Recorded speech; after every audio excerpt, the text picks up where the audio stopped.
reflecting on our first session back in Salmon Arm and hitting my knee. Like, that one's forever gonna stick with me because we're going away on my knee and I'm like, I got 5 minutes left. My legs are just shaking like crazy. And then that was it. I had to tap out and I couldn't do another day. The Transformative Marks podcast explores how Indigenous tattoo artists, cultural tattoo practitioners, and ancestral skin markers transform this world for the better, dot by dot, line by line, and stitch by stitch.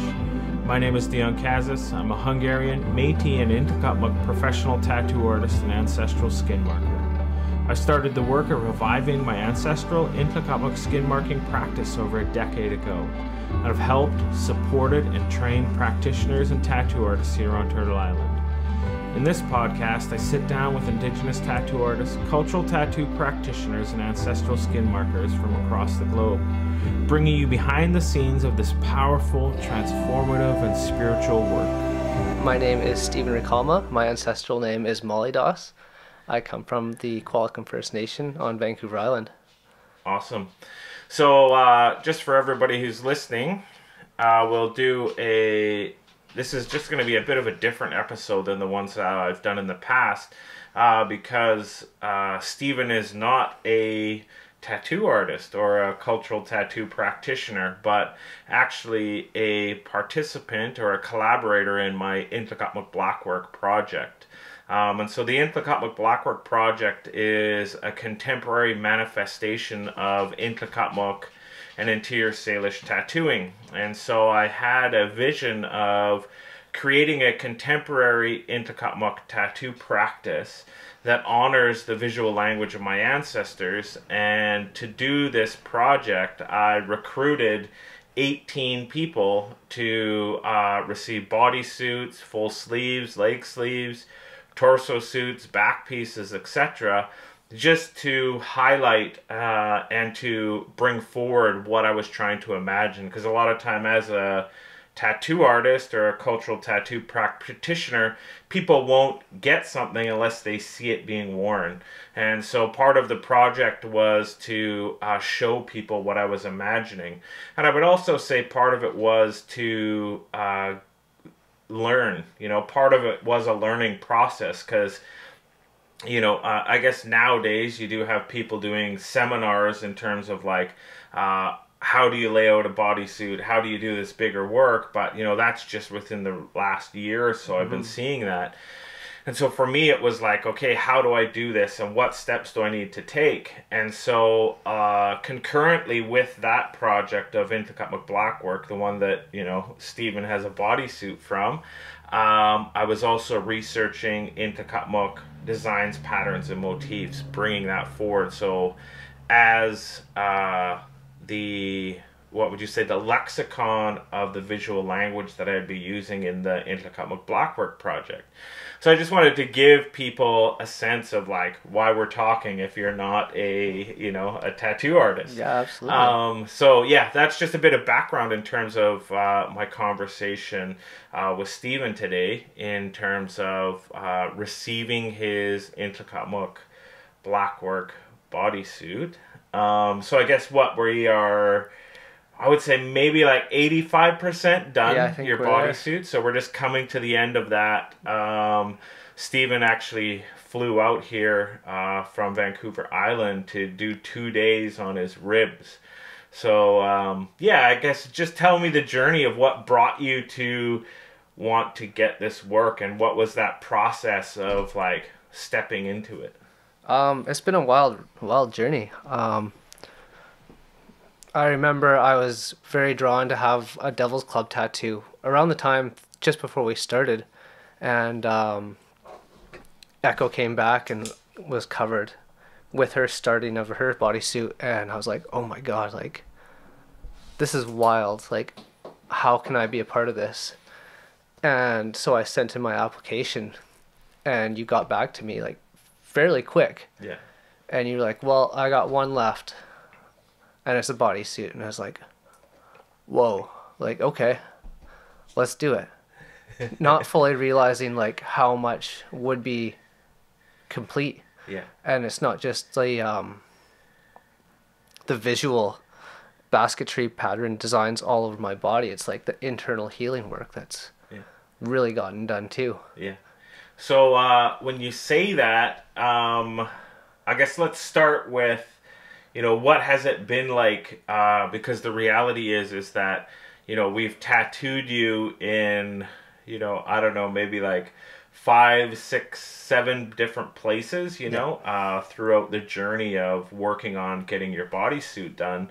I guess part of that journey has been one of the times we had 4 days set for us to work on your bodysuit, and then we got COVID. Yeah. And we had to cancel that whole trip. So each of us traveled. Stephen came from Vancouver Island. I came from Nova Scotia, and we met in the middle.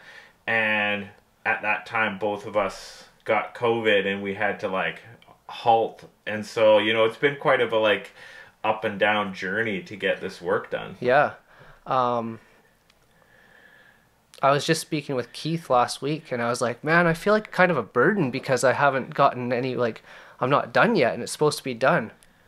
And he's like, just go with it. It's going to get done how it's going to get done. Yeah. And that's just the way it is. Yeah. So learning to accept that process of sure, there's going to be some setbacks, and that's just in life in general. So we just go with it. Yeah.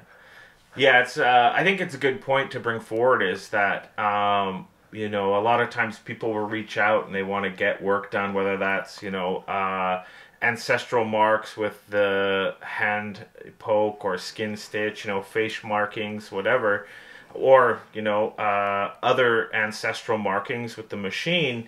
And I'll always be like, you know what, if it's meant to be, it'll happen, and it'll happen when it's supposed to. So let's not worry about having to, rush it. Yeah. Right. And so, what has been that journey of, getting the work done for you? It's just been a journey. That's it. All the places that we've traveled to within the past, I think it's been 2 years now. It's brought me places with you and with joining other people that I never thought I would cross paths with, and it's just an amazing experience. Yeah. It's just a journey. That's all. Yeah. When I think about that, you said earlier, and of course, only if you're in as much as you're comfortable, but you said, it's not only the external, transformation of your body in terms of wearing these design symbols and motifs, but it's also an internal journey. Yeah. What do you mean by that? Can you say a bit more? Yeah, I think suppressing trauma, feelings, emotions has been huge. And it's helped me be able to recognize those and release them. And also speak to my healing journey, as well as these patterns on me. The fly pattern's been huge. Yeah. Just using my voice more, and speaking up. Yeah. Yeah, it's interesting. That's the one thing I did want to explore with you a little bit, because, we'll always be chatting on the phone or whatever, and you're like, oh, that fly pattern really was speaking to me today, right? And so, I don't know if I've shared before, but that comes from a Syilx or Okanagan story, how food was given. And, sometimes I'll share stories when we're doing the work. And I will share what these patterns are, because a lot of times people think they're just patterns. And the reality is that each pattern is picked for each individual with specific intention. And sometimes that's not necessarily conscious to me and my intention, but the pattern is chosen for the wearer. And it seems that pattern, that fly pattern, is really one that resonates with you.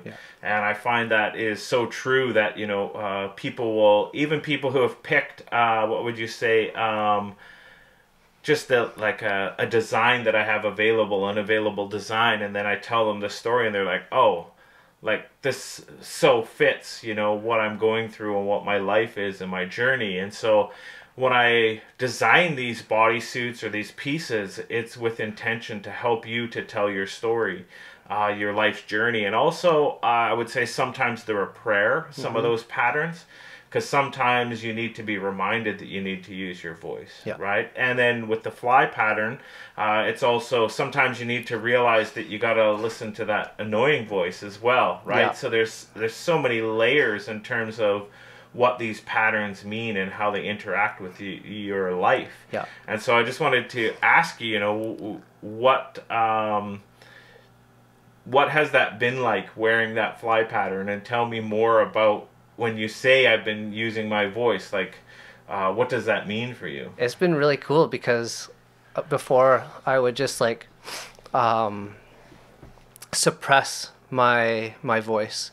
I'd be like, no, I'm just gonna sit back and I'll just let things happen, and I won't say anything. And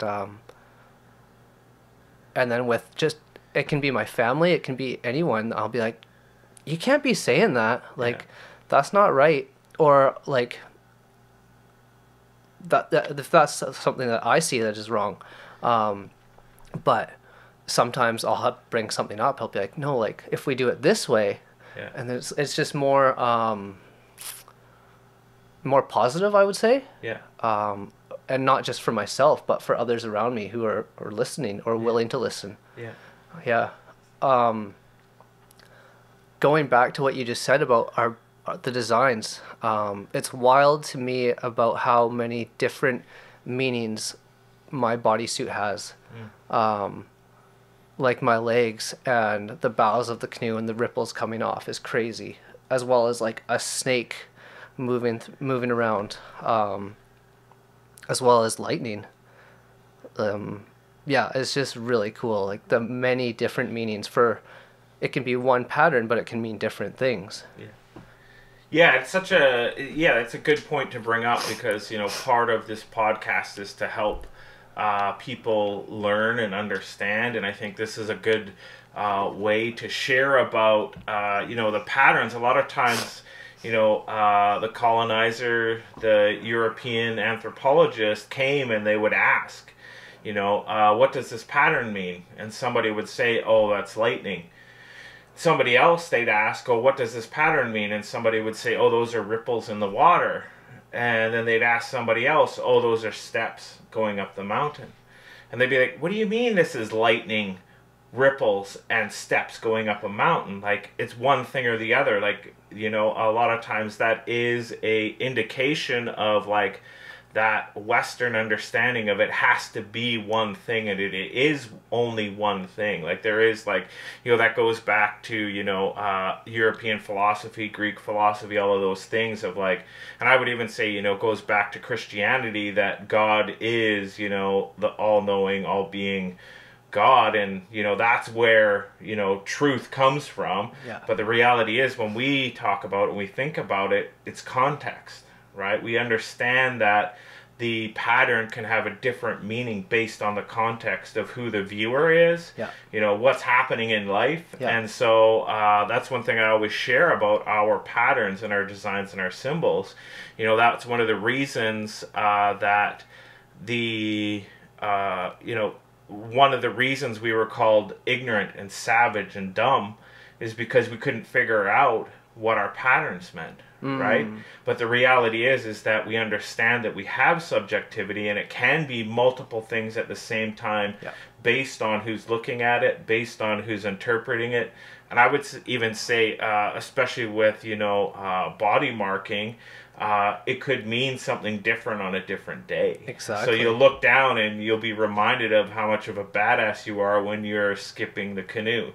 Right? Or when you, you know, one day you'll remember, there's a bit of that lightning that's coming out, right? Yeah. And then it's interesting when I think about that in terms of like, you said that, suppressing some of that voice. And so, that comes out in the lightning, right? Like, because eventually that pressure has to be released at some point. And so remembering that these are lessons to guide your journey. Totally. And I also, like, going back to what you just said, depending on which territory you're in too, like that's going to mean something totally different, and it can mean something different for this specific body of water or this river or this lake, like and so it's really cool to reflect on Nlaka'pamux, like basketry and patterns and motifs, and then going back to home in Pentlatch territory, it's just really cool to it's like bridging nations. Is what it's essentially doing. Yeah. Big time. Yeah. Yeah, it's cool. Yeah. Yeah. So, what has been your journey with receiving the marks? Because it's not only like part of it is that internal journey, but part of it is also like being. Well, I guess really what I'm thinking about when I'm trying to articulate the question is pain. What has been your journey with the pain of receiving? Like, a lot of people will sit for, a couple hours, an hour, and that's all they can do. But, you've been on quite a journey to navigate that experience of being in the pain. Yeah. So, what has that been like? Because, it's pretty much, I would say once we're done, it's going to be, 80% of your skin is probably going to be covered. Yeah. Right? Yeah.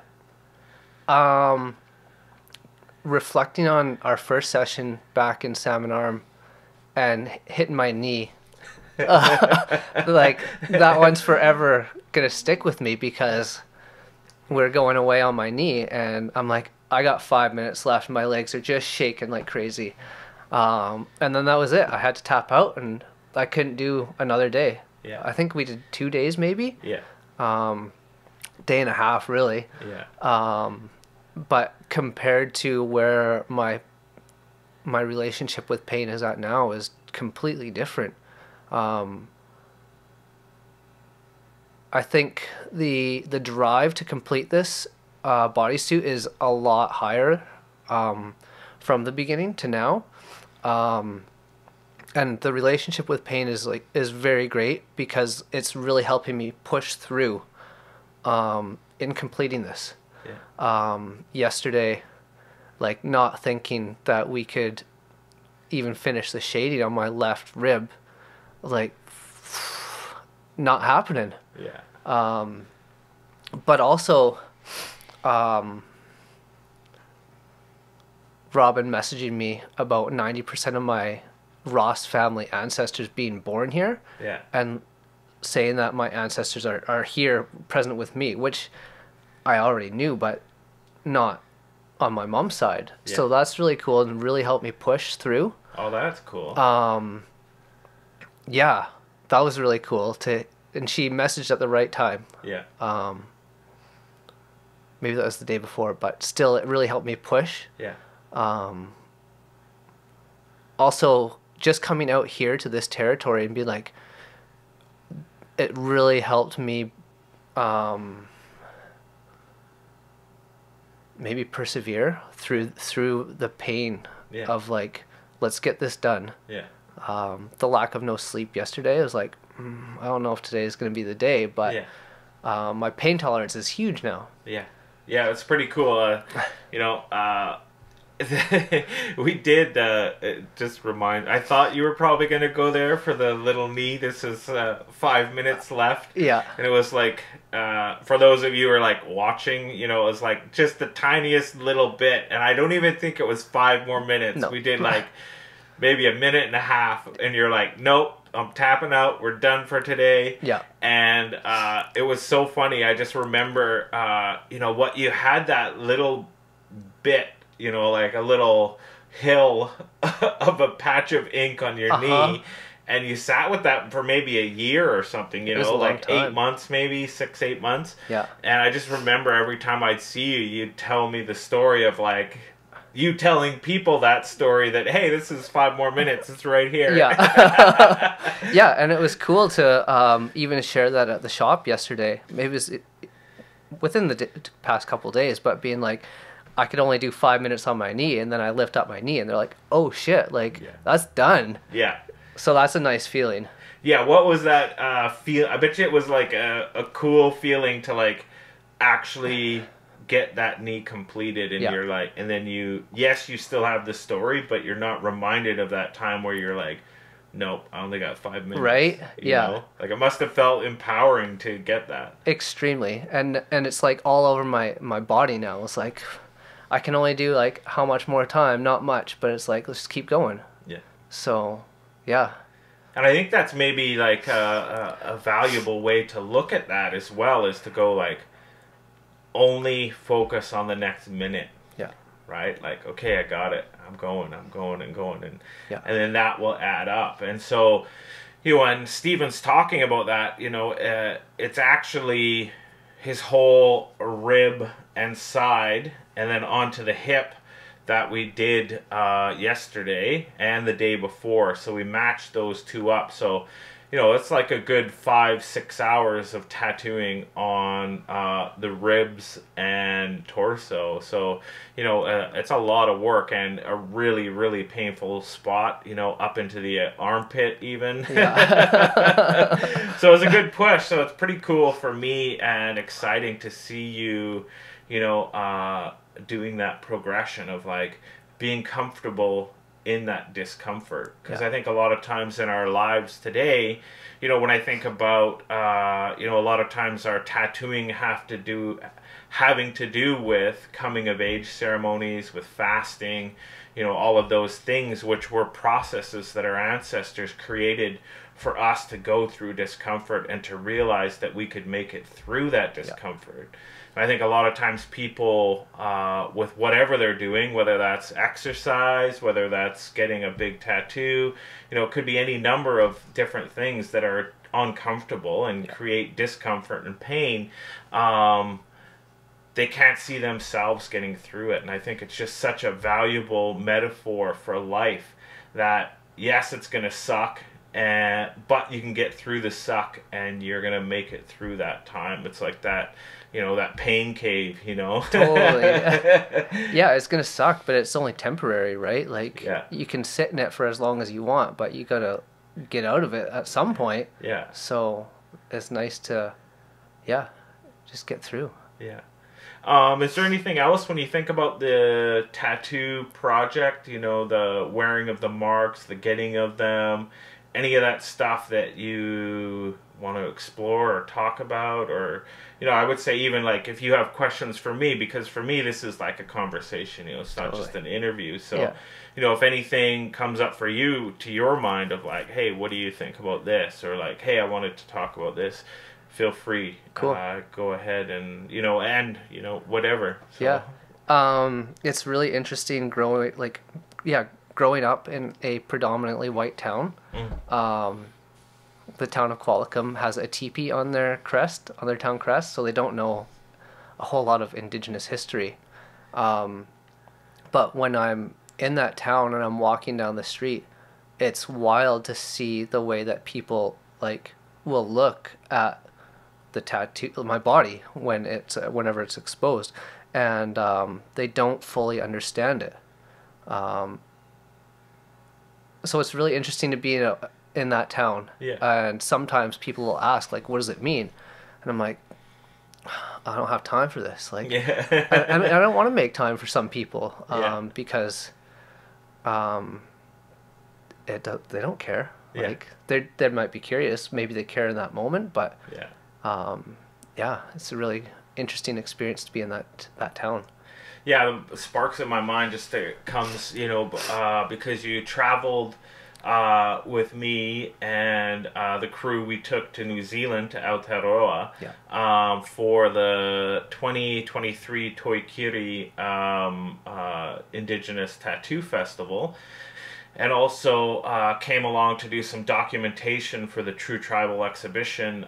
You did some videography for me in documenting Julie Pamapengali and Terhi Kolamatangi doing their work. And so what was it like being in a place of predominated by Indigenous people with markings? You know, because it's a different experience. It just sparked in my mind, because you're like, you know, when I'm back home, you know, in Qualicum, you know, it's a pretty vanilla town, right? But when you were in Aotearoa, and we were, you know, pretty much everybody we were hanging with is fairly heavily marked. So what was that experience like, you know, comparing and contrasting those? Hey there, listeners. It's Dion, your host from the Transformative Marks podcast, where we dive deep into the world of Indigenous tattooing, ancestral skin marking, and cultural tattooing.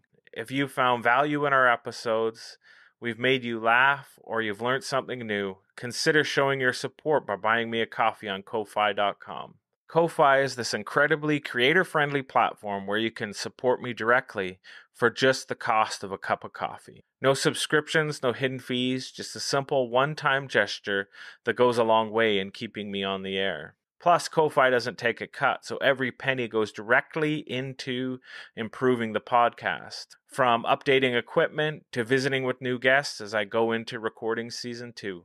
So if you like what you hear and you'd like to help me keep the lights on, head over to my Ko-Fi page, www.ko-fi.com/transformative marks. The link is in the show notes. It was a beautiful experience that whole time, being around Indigenous artists of all sorts, not just tattoo artists. They could be drawing, they could be painters, they could be instrument makers. Just seeing how vast those people are, and how everyone comes together and celebrates their art, their talent, their work, is amazing. It's a very uplifting experience. And also going back to like the videography and like photography has been huge for me, because it's something that I never saw myself getting involved in, but you really helped put that trust in me in being able to operate a camera, being able to a video camera, just a camera, for stills. Even the drone, that was a huge thing for me, is when you were like, it's just a drone, if you crash it, you crash it. But it really sparked a lot more for me to document. I still don't as much as I should, but it's really important to document. Because wherever we go, like, we can see these unique experiences, or these unique people, but also in our own communities.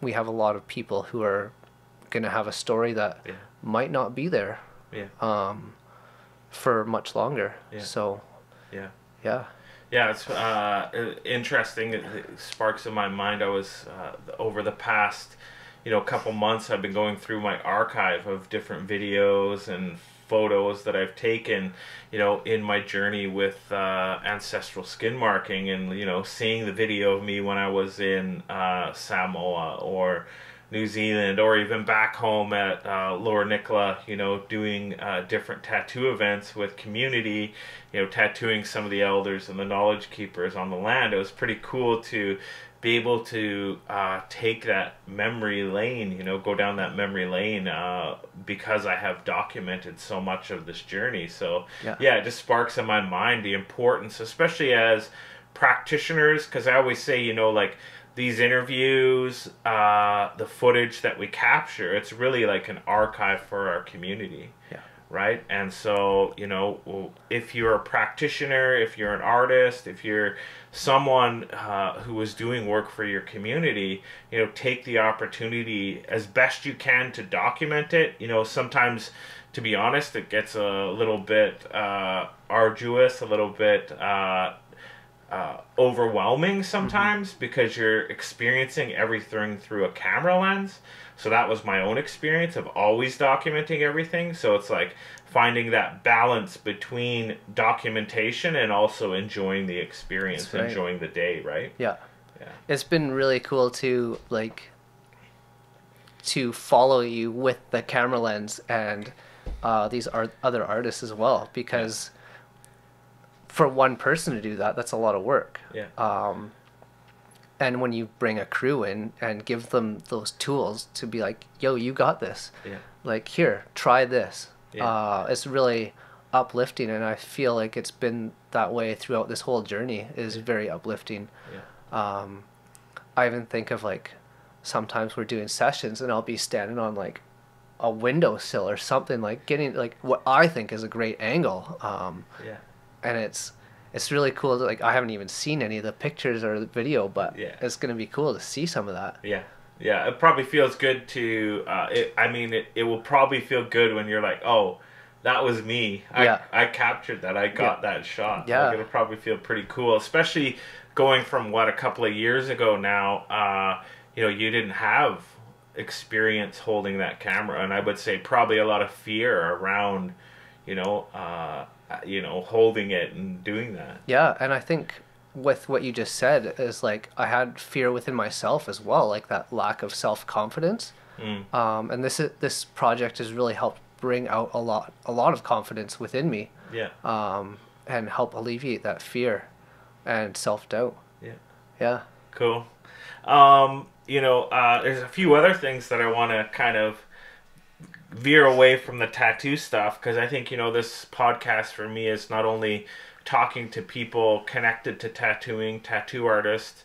I'm going to move into interviewing some artists and stuff like that, but I think you have some other experiences that people will find really interesting. And, when I think about, the one that's most closely connected to the work that we've done is I came out to Qualicum and we did some of the sessions out, in your territory, and you took me out on the land and we did some harvesting of Devil's Club, a traditional ancestral medicine. And so, what has that journey been for you in learning some of those things? And then also, what was it like going out on the land and doing that? And, I do have to hold you up, and I thank you for taking me out on the land and showing me that knowledge, because it really is a beautiful gift to get some of that knowledge. And even being able to harvest it and to build a relationship, that's the one thing that you really instilled when we went out there. It's not just about harvesting this, it's actually about building a relationship with this plant. That's right. And so, we're not wearing gloves, even though Devil's Club has a few little pokies. But you're like, no, this is about, building a relationship, and you can't build that relationship when you're wearing gloves, right? You're disconnecting yourself from it. So do you want to talk a little bit about that? That kind of ties in with the pain, right? Because pain with tattooing, because that was a beautiful experience getting you to come out to the territory and on the land to harvest some medicine. And my uncle's the one who taught me about not wearing gloves with harvesting Devil's Club, which I thought was wild. And then you just do it. You just grab that plant and you speak to it. You tell it who you are, where you're from, and what your purpose and intentions are with it. It's really cool to reflect on how we went out on the land and harvested some Devil's Club together. It's pretty cool. And that medicine sat for like I think a year and a half, like a long time, and it's finally getting worked with now. And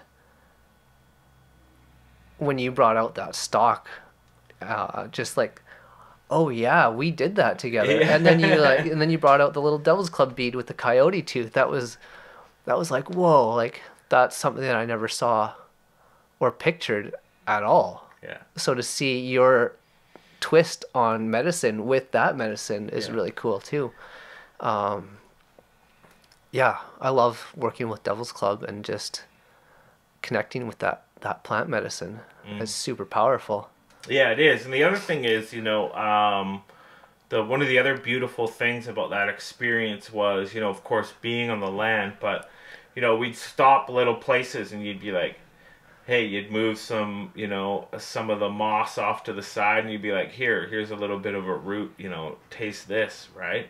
But it's like, it was cool to see how much knowledge that you have, and then also to imagine, you know, the knowledge that the ancestors had of, like, you know, you look at it, and if you don't have an understanding or knowledge of that, it just looks like just a forest, you right. know, and people look at it and they don't know how much value is in there in terms of sustaining us, healing us, all of that stuff. And you were just like, here, taste this, right? I totally forgot about that. Yeah, the licorice root. Yeah. Yeah. It's pretty cool to think about that. And so, yeah, it was really cool to experience that and have you take me out there. And so I thank you for, you know, doing that. It was a gift to me to be able to visit your territory and to gain some more knowledge, you know. And I think some of that stuff going forward will go towards, you know, my own making of some of that, you know, Devil's Club self, or, you know, giving to people for their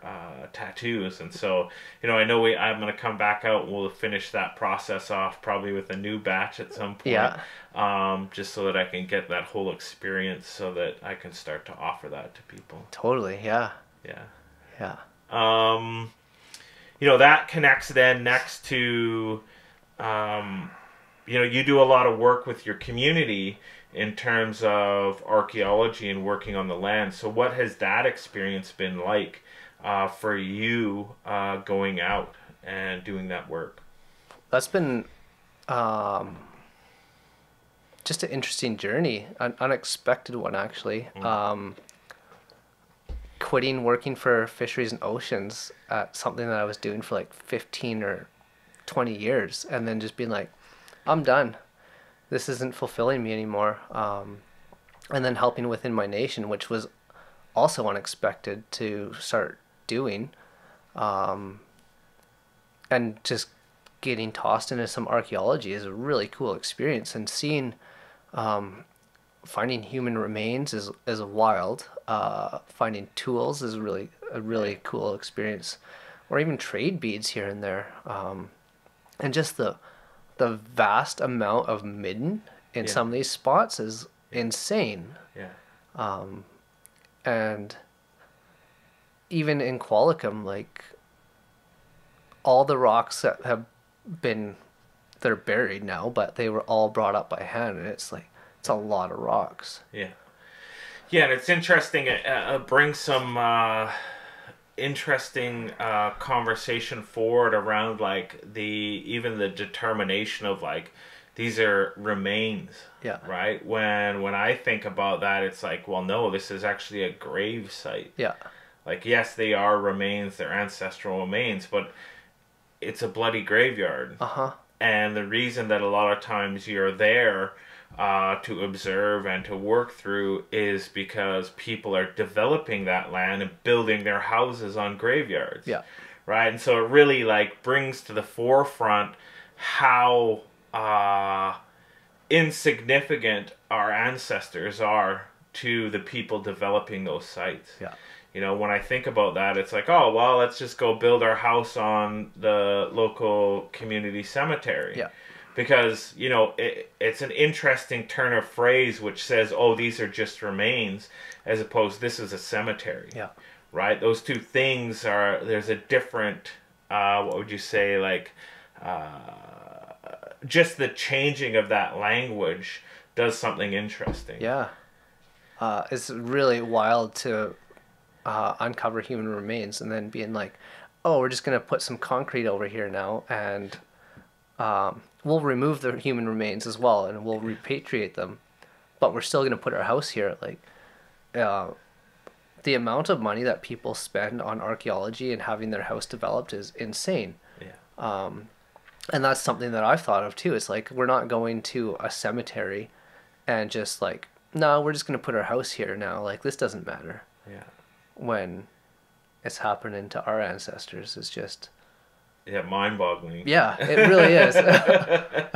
Yeah, it just boggles my mind in terms of, like... Well, I mean, the reality is that it's no different than what they have done to us in reality, like in our everyday lives. Yeah. Right, like the erasure of our existence and the insistence that we are of no value. Yeah. You know, it just goes to show you that that extends out further and further. Yeah, and it's like, this was your land, but it's ours now, and we're taking it, and we're putting our $1 million house up. Yeah, it's crazy. Yeah. But yeah, it's pretty cool. Sometimes, you know, I'll get a little ding, a notification that a message is coming through. I'll look at it and it's like, you know, an arrowhead or a piece of archaeology that you've found. Like, so it's pretty cool to see you out there. What is it like to, you know, when you're in your territory doing that work, what is it like to find some tools that your ancestors would have used? It's a really cool experience. The one day we were coming home from some sort of trip, and I'm like, what's that?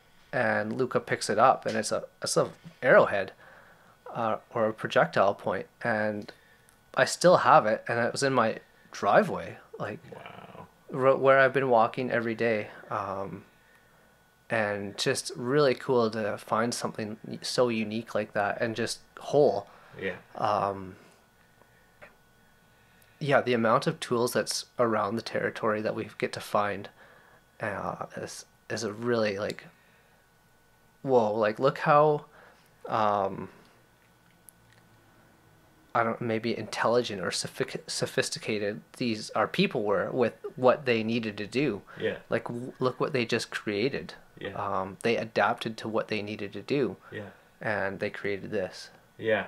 Yeah, when I think about that, it reminds me of my own experience with pictographs. You know, going out to the land and visiting those pictograph sites, and you realize, you know, that your ancestors were there. Yeah. Right? Like, there's evidence of their journeys, you know, with pictographs into their spiritual journeys and that stuff. But yeah, like, to think that that arrow point was something that helped to sustain your people, to ensure that you came here. And like I always say, it's like, you look at some of those artifacts or those materials, and you realize, like, how brilliant people were, especially with the material that they were using. Yeah. Right? Like, they were so effective at what they needed to do. And so for me, when I think about technology is successful if its use, you know, if it's able to effectively do its use, you know, its use is realized. So in terms of, like, projectile points, it's killing an animal so that you can eat it and survive. That's right. And that's what I think of every time I go to some of these ARC sites. It's like, look what this, I try to envision what this land would have looked like pre-contact, and just like how big the trees would have been and how green everything would have been and undeveloped, as well as, like, oh, what's your goal today? I just want to eat and live. Like, that's it. Yeah. Like, and I want to take care of my family, so I'm gonna go out and hunt, and we're just gonna eat. So yeah, it's also helps you to again re-emphasize and realize, you know, what how basic our everyday needs actually are. Yeah. You know, like, we can make things so bloody complicated in life, and you know, the reality is that, you know, we actually are very blessed to live in the time that we live. Yeah. You know, like, it's kind of crazy to think of that time period and, like, what it actually took to get 365 days. Right. You know, like, it was actually a feat to be able to make it back to the next year. Yeah. I also think of, like, how much archaeology is incorporated in my exploring, like, around my home as well, because I go to the, like, Denman or Hornby, as well as Jedediah Island, and just seeing, like, these gathering spots. Like, we didn't have reserves back then. Like, we had a seasonal spot where something was flourishing at that moment in time for X amount of days. So you go there and harvest your herring or your gooey duck or clams, and then you move to the next spot and you just move around. So it's really cool to have that lens to be like, no, we didn't just stay in one spot for this long. Yeah. Yeah. Yeah, it's pretty cool. As I think about the other thing that you do in your community is that, you skip a canoe for your community. So what is that like? And what was the journey for you to learn how to, how to do that work? Yeah, I've been skipping the canoe since 2009 or 10. The nation bought this canoe and they're like, oh, well, we need someone to skip it and it's going to be you. And I'm like, nah, I'm not doing that. I don't want to do that. And I don't know how. And then I did it with like a little bit of mentorship. And I fell in love with it.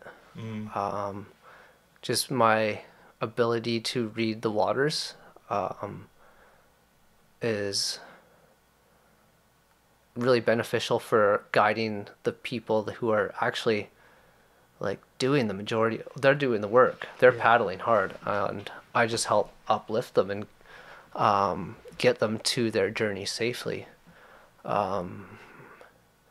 It's been a very beautiful experience where it's gotten me to skip canoes all over. Yeah, it's really cool to be able to read a individual from the back of their head and know what they're going through is like super unique. Like not everyone can be like, this person's going through it right now just by looking at the back of their head.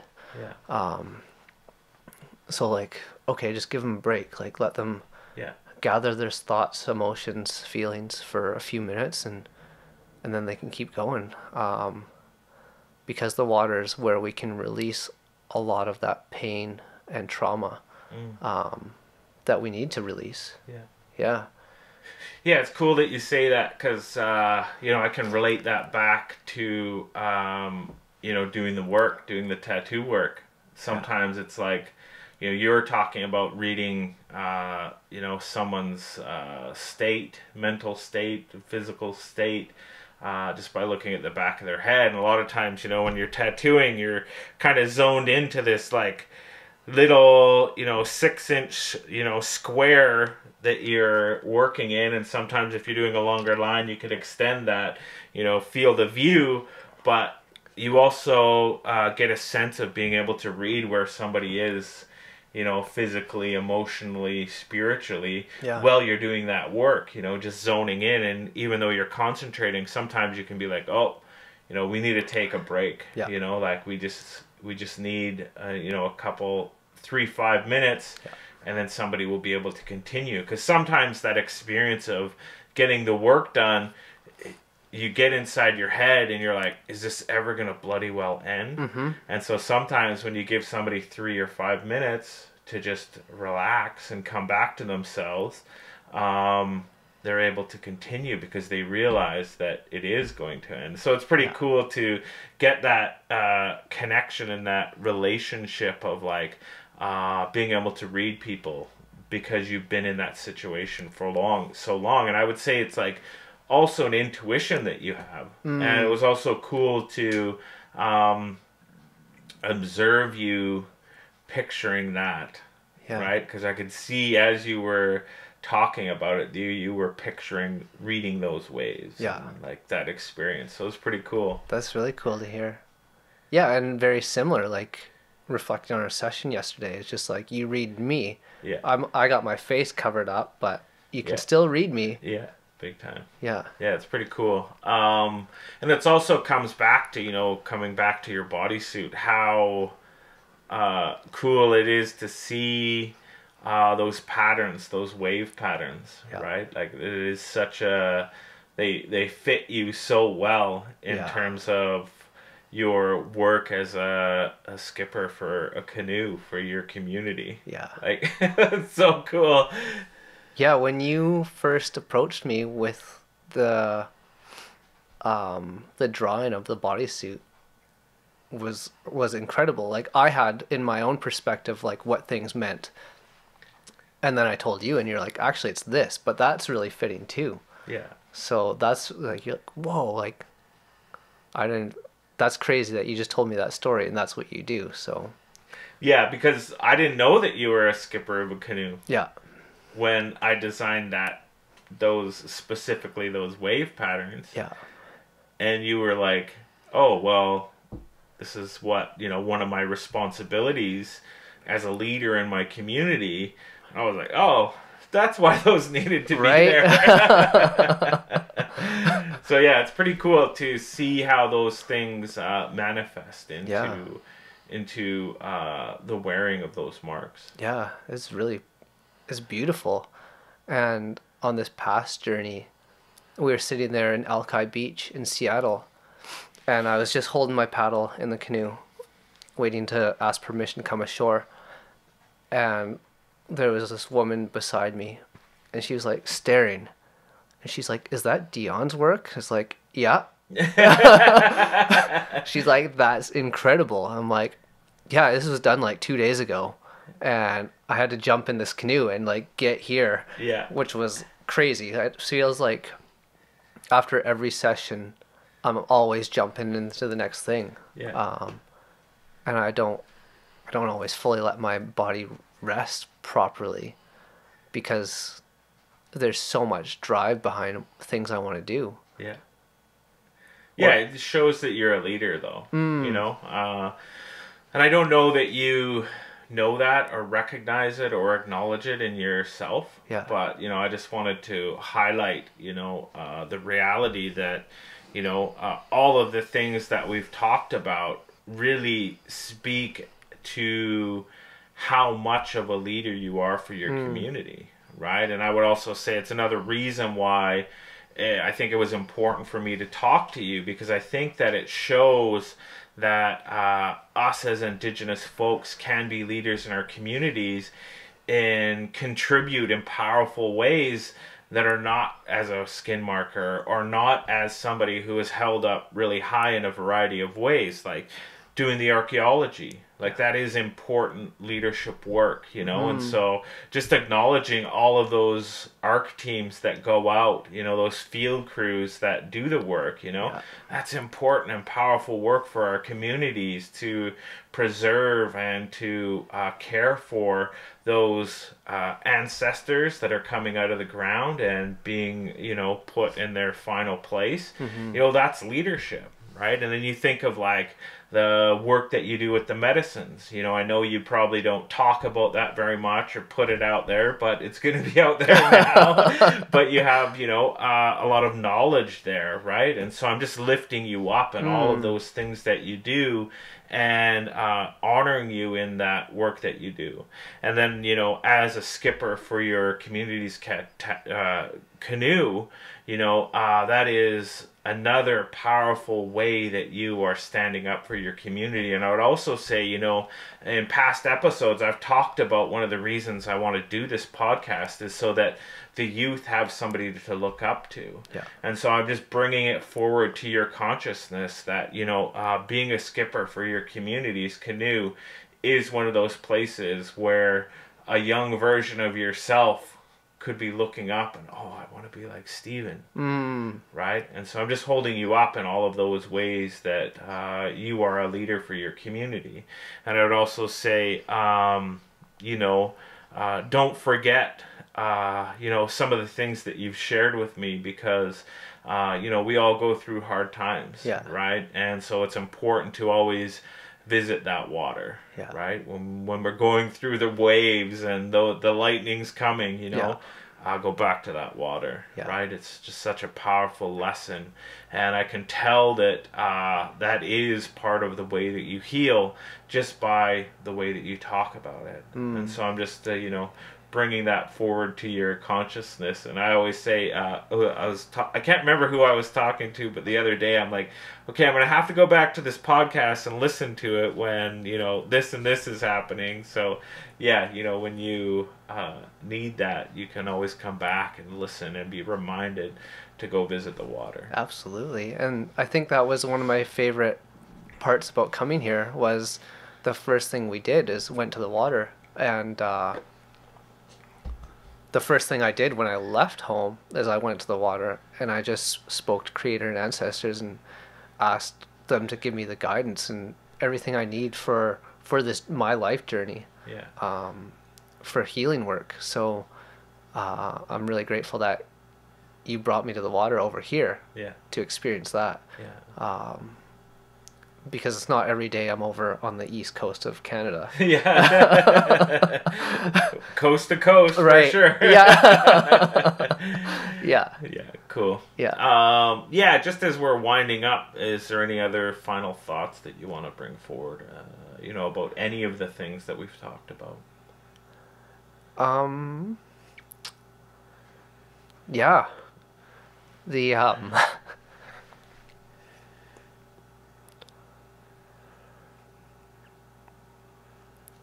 the drive to complete this has been huge.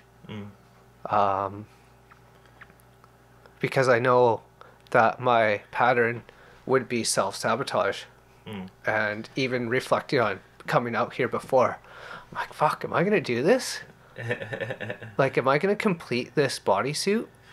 Because normally I'll get to like that 85-90% and then something will happen and I'll be like, good enough. Yeah. Like, we're done. Yeah. But I was reflecting at the water recently before this trip and I'm like, nah, I'm doing this. I need to. Yeah. To see something through on me is totally different. To see something through is just a beautiful experience that I'm coming to terms with accepting. Yeah. And just wanting to fulfill my healing journey, my tattoo journey. Yeah. My journey with you, my time that I've been really fortunate to get to spend with you. I'm really grateful that we crossed paths and you just help uplift Indigenous badass people. Yeah. Like, yeah, and just the perspective, your perspectives on things is really nice to hear, because sometimes it's like, oh, I didn't think about that. Yeah. Like, what about this? Oh, well, what about that? And that can be on anything. Yeah. So it's really nice to hear your guidance and just your mentorship through this whole project. Has been incredible, and I love you for everything you're doing. Yeah. Yeah, I love you too, and it's one of the, I was saying, I can't remember who I was saying it to the other day. Is like, when you shared with me is like, what's next after I finish this, and I always feel like, I was talking with April Rain. I did a podcast interview the other day, and we were talking about like reflecting how spending so much time with your clients, it's like, what? Like, we're done? Like, we've spent 80 to 100 hours working on your bodysuit, and then it's like, we're done? What? Okay, what's next? Exactly. Like, you just become such good friends, as a practitioner, you become such good friends with people that you're working with, Yeah. But I know that, when we're finished, that's not the end, No. Like, I know we'll figure out ways to collaborate in a variety of different ways. When I think about that, part of that is, some of the Devil's Club, some of that type of stuff, finding opportunities to collaborate in a variety of different ways. I think that will come, and I think part of that is also the reality of coming and you doing some of the video and the photography for Echoes, and then coming to Aotearoa to do some of the work there. So those are just good examples of ways that when we cross paths, opportunities arise. So, yeah, thank you and I guess I also have to thank you for those words, and acknowledge, because sometimes it's hard to take those good words in. Yeah. We have a tendency to, not acknowledge them and not take them into our hearts, just because of the training that we've had and all that stuff. Maybe some of that's like, you don't feel like you deserve it, that type of stuff. So I just want to thank you for sharing those words and for lifting me up, and I let you know that I take them in and I accept them, and they'll live there and provide good stuff when I need it. Cool. So thank you for that. Thank you. And I appreciate you being willing to come in and be interviewed. We did a bit of an interview. Part of this will be used for a documentary film about the whole project. Yeah. But this will also be part of the podcast now. Cool. I thought it was going to be, because it's probably interesting for people to hear people who've gotten the work, and I always say that it's important to uplift people who are wearing the work, because for me, yes, I sit there for the 80 or the 100 hours of us doing the bodysuit, but you're actually doing the work of living in the world with it. Yeah. When it comes to Indigenous people, some of that is living in a racist world. Yeah. And as a heavily tattooed person, regardless of the racist part, there is discrimination being marked, period. Whether it's, an ancestral tattoo design or whatever, just being tattooed, sometimes there's discrimination, right? Absolutely. So yeah, I think it's important to also have conversations with people who wear the work, and also to uplift people who are doing dope, like you said, badass shit. And so I hope you consider yourself part of that group. And I thank you for your time, and I thank you for, continuing to make that commitment to finishing this project. I imagine in the future we'll have a follow-up when you're fully completed. Yeah. But yeah, I just thought it was important to have this conversation now, because we're going into what's the roundup for the whole project. But yeah, thank you for spending this time with me and letting people hear your story and your journey. Thank you for allowing me time and space to share it. Yeah.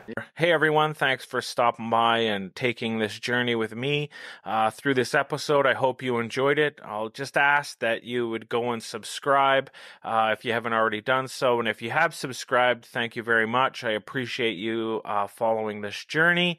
I just want you to remember that no matter who you are, where you're from, what you've done, or what you've been through, that you are amazing, that you are loved, and that we need you here today and going into the future, so that we can transform this world for the better through our collective thoughts, actions, feelings, and our compassion for each other as human beings. Head on over next week's episode where I talk to Joseph Huia. In this episode, we talk about apprenticing and coming up in a contemporary Moko studio. Remember, every coffee helps me to bring you the content that you love. So head over to my Ko-Fi page and let's make something great together. And the last thing that I will ask you is to do me a solid and share this episode with somebody that you think will enjoy it. Thanks a lot, and see you next week.